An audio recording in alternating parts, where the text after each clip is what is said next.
Well, next story for you. Vice President Mike Pence meeting with the Freedom Caucus last night.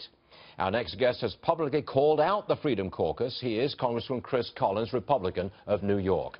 Congressman, welcome back. Always good to see Chris Collins. Yes, good to see you, Stuart. Can you give us an update on the state of play, the state of these talks? Because we know they've been talking all night. Chairman Meadows of the Freedom Caucus says, don't rule out a vote this week. Are we that close? Is that possible? Well, you know, I've used the example that I think the Freedom Caucus is playing Lucy with a football. And, you know, every time that we think we've got something, boom, they move the goalpost, they lift the football, who knows what they're doing. It's really in their court, but the clock is, we're running out of time. We're all scheduled to be going back to our districts sometime afternoon tomorrow.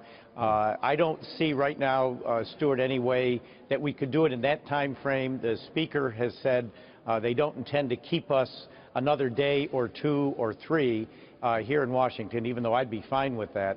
It looks to me, if we do get this done, it will be when we come back after the two-week Easter break.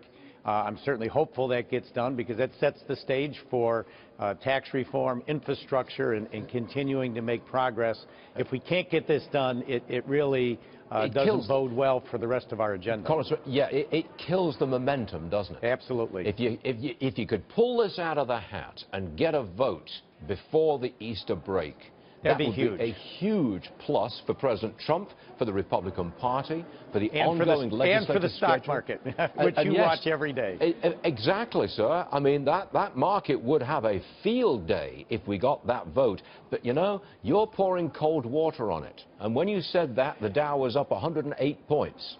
Are you going to move the market down?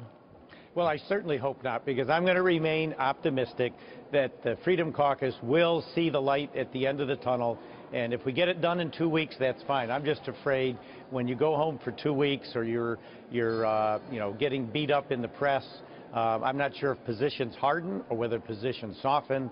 We need to get this done. We need the momentum. We know the Democrats aren't going to help us.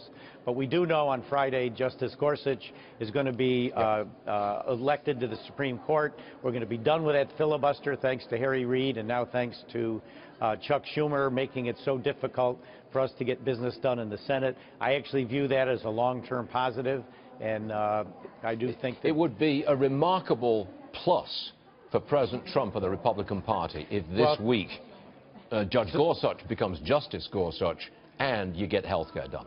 Well, and on the Supreme Court, just think, we're pretty confident President Trump may have 1, 2, or even 3 more nominations he could be making the next 3 years, and without the threat of the filibuster, you know, that's great news for those of us who are conservative. Actually, a lot of people see it as a plus for the Republican Party. Get rid of play the nuclear option. It's just a 51 vote, and you guys look good if there's another nominee in President Trump's first term. Now I want them to get rid of the filibuster on legislation as well. It's an archaic, old rule. It's certainly not in the Constitution. It's just a Senate rule. We would get more legislation done. We could get Trump's agenda pushed forward much quicker if we got rid of the filibuster for legislation as well. Let's just be done with it. I think people want something done. They want it done. Yes, sir. Chris Collins, thanks very much for joining us as usual. Always good to be with you. Yes, sir. Appreciate it. All right.